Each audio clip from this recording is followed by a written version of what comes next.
All right, y'all. I said y'all. I said y'all for my nephew who's in Texas and says y'all all the time now, even though he's from California. I was teasing him last night, and I gotta keep it going. All right, chapter 26. Here we go. This is where I shine. Chapter 26 is titled Gaslighter. It's a long chapter. I might break it up into 2 videos. This was August 5th, 2022 through August 8th, 2022. So I wrote 1 chapter in all that time. Days 29 through 32. Let's start with a quote. This is by Morgan McKean. You are not crazy, you were abused. People often see the victim of narcissistic abuse as crazy or dramatic. They seem unstable, imbalanced, and full of fear and doubt. They are angry, depressed, and sometimes lash out. They are experiencing overwhelming emotions and probably wearing them on their sleeve for all to see. While the narcissist shows up cool, calm, and collected, cruel and heartless as they are, they remain stable because they were never attached to their victim. So using, abusing, and then casting them aside didn't mean anything because they don't care. Wise words. My words. 3 hours of sleep. So not enough, Jaren. Today is going to be a bear. Maybe I can take a nap on my lunch break. Nope. Worst day fucking ever. So the faux father found out about this, my book, and went postal on my ass, accusing me of lying, being verbally abusive. Nope. I'm so fucking disgusted with him. I warned him. I will no longer allow him or anyone else to abuse me in any way. He continued. Fine. You already have 1 daughter that won't speak to you. Now you have another. You don't like the truth? Hurt too much? Block shit out? He didn't. He's just lying. Your fucking problem. The faux father did not have to be a paternal figure to me. I know that. Oh my god. Yeah. But he fucking chose to. And he should have protected me. He did not. And now he wants to deny it, attempt to gaslight, to verbally abuse? Hell no. Done. I will not tolerate that. I don't give a shit who you are. I have come too fucking far. All you have done is strengthen my resolve. I won't ever stop. I fucking vow it. Pool. Right now. Jaren. Damn. I swam from 7:30 until 10. My fingers are so shriveled. My legs are jello, and I have the worst cramp in my left rib, and it's fucking wonderful. My body feels amazing. So much stronger, not short of breath, just straight badassery. And now I can write. Now I am calmer. But that may change soon. Bear with me. This will be difficult. The faux father had called me in the middle of work. I was in a meeting. I told him I couldn't talk, but I could text. He said he'd wait. I asked if everything was okay. No. I've been putting off telling him about the book. I wasn't ready. I know him. Downplay everything. Deny. I didn't want to deal with it. I believe he has repressed so much. No, he hasn't. And there was a lot he wasn't there for. But there was a lot he was there for. He was constantly working for us, I know, but he's not innocent in all of this. I love him. No, I don't. He's been my paternal figure, but he is not innocent. I asked him if it was the book. Yep. Don't play fucking games. Call me when you're done. Excuse me? I'm not playing games, and you can be upset, but I will not speak to you while you are triggered. Good, Jaren. Healthy. Do not engage. Triggered? Isn't that what your game has been the past few weeks? Sending Bo chapters of your book? Book is what he wrote. And asking for my reactions? That's not what I was doing. Well, you fucking got one. What a crock of shit. I let Bo read it because I trusted her. And I was hoping to get some insight as to how the hell to broach the subject with him. So he wouldn't react like a psycho. Too fucking late. Can you hear the music? That's my neighbors. Psychos. Yeah, we are absolutely not talking about this right now, and I will not permit anyone to speak to me the way that you are speaking to me. I have every right to go through what I'm going through without my fucking family going off on me. That is abusive behavior, and I will not tolerate it. Damn, Jaren. You didn't even hesitate. You saw it for what it was, called him out, and set a firm boundary. Excellent. But he has no clue how I've been changing. This is a new Jaren, one who refuses to be fucked with anymore. I don't give a fuck who you are. Never again.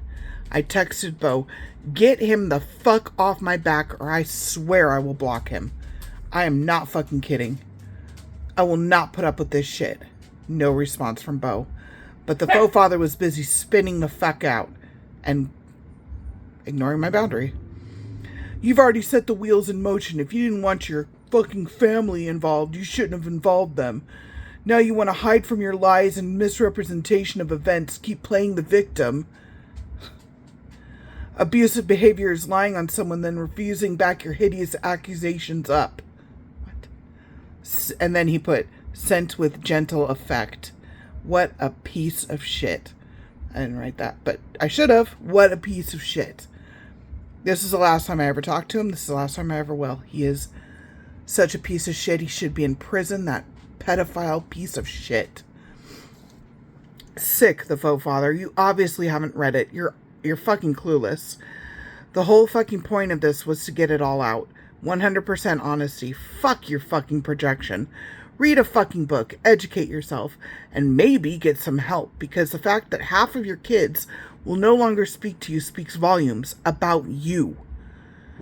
Fuck your parts in all of it. I will not allow this in my life. Done. I blocked communication. Absolutely no abuse. Never again. I take my vows seriously. Now, after speaking with a dear friend about it who is in mental health, she assured me he doesn't want to be exposed, and you're telling the truth. Good idea to block him. Yep, I knew what to do. But it felt good to have it validated. It hurts. The shit with Graham and the shit maternal figure last week. Devlin's betrayal. Now I have cut the faux father out of my life. I should be a hermit. Keep everyone away. No, I shouldn't. I should do exactly what I'm doing now. I know that. I'm just overwhelmed. I'm ready to write. Emancipation, moving to Arizona, 15 and 16. I knew I didn't want to stay in California. I wanted out of the fucking state, away from all their shit, and I had fallen desperately in love with Tucson. I had been spending summers out there with my aunt, uncle, and cousins. I loved it. I spent the days outside exploring in the ruthless heat. I didn't give a shit. I was young, and I was getting in the best shape of my life. My aunt and uncle had 2 incredible dogs. If I'm remembering correctly, they were part wolf and part golden retriever or Labrador. The most loyal dogs ever, Trebo and Will. I would go out early, well, I'd tried to, with a huge thermos of ice water, my Walkman, and just explore. Climb the huge hills behind their house. I discovered caves, tons of wildlife. I hiked my ass off. I loved it so much. These gorgeous, loyal dogs, there to protect me fiercely if needed. Nothing like this in California. Nature became my haven. I wanted that. So Tucson became my focus. That is where I would begin my life, on my terms. So I began the process of emancipation while I was still renting the room for my friend's family in Huntington Beach. It was a ton of work. I had to ask friends, family, teachers, coworkers, bosses, everyone I could think of to write letters on my behalf to the courts. And they did. Some I had to nag, but they wrote beautiful letters on my behalf. I had to actually file for the emancipation at the courthouse, pay the fees, get a court date, and it turned out to be many court dates. It was a hell of a process. I don't remember for sure, but I vaguely remember having to speak with a court psychologist. And I had to present my case to the court. It was intimidating, but I found myself face to face with a very kind, older judge. I explained myself, presented my documents, my evidence. I had Joe there. I had support. I was ready.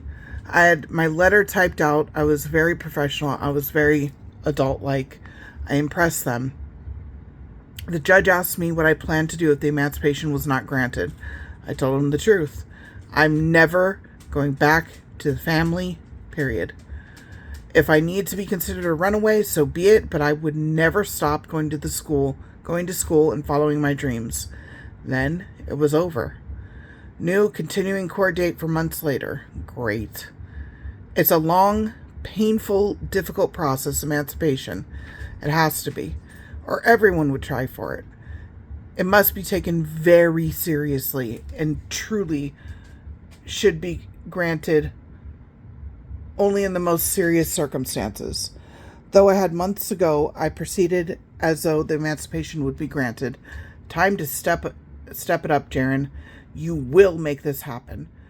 Meanwhile, the maternal figure was off being wicked. Now that Joe was back, she had 11 years of hell to give him. Bitch. She decided to go after him for back child support. What an asshole. You force him to leave, abandon me, then have the nerve to go after him for child support? Unbelievable. And now she wanted something from me. And she was ready to manipulate and play me. But I was all too aware. Lessons learned. I know what you're doing, but I won't let you know that. Play dumb, Jaren. Let's see where this goes. Isn't Horseface evil? Look at what she's done to you. Your siblings can't be around someone like that. They aren't safe. And the faux father, isn't he just as bad? No, they need to be with me, Jaren. Sure, the maternal figure. Woman, you have been pulling this shit with me my whole life. You really didn't think I'd figure it out eventually? I despise Horseface, but she's just a child. And my siblings like her. She's not going to hurt them. It was me she wanted gone, and the faux father would never let anything bad happen to them. He's always been there, unlike you. But this time, I decided to play her own game against her, and it made me feel like I needed a scalding hot shower, even to this day. This was necessary. I'm not reading right now. I'm just telling you what I did regarding her. It was necessary, but it wasn't me. This is not something that I would normally do. So it was awful to me. It was horrible to do. But I had to. Okay, the maternal figure, you're right. They should be with you.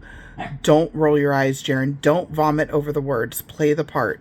She was ecstatic. I just need a letter to the courts, Jaren, saying how horrible Horseface and the faux father are. Oh, sure, whatever you need. Don't roll your eyes. Don't roll your eyes.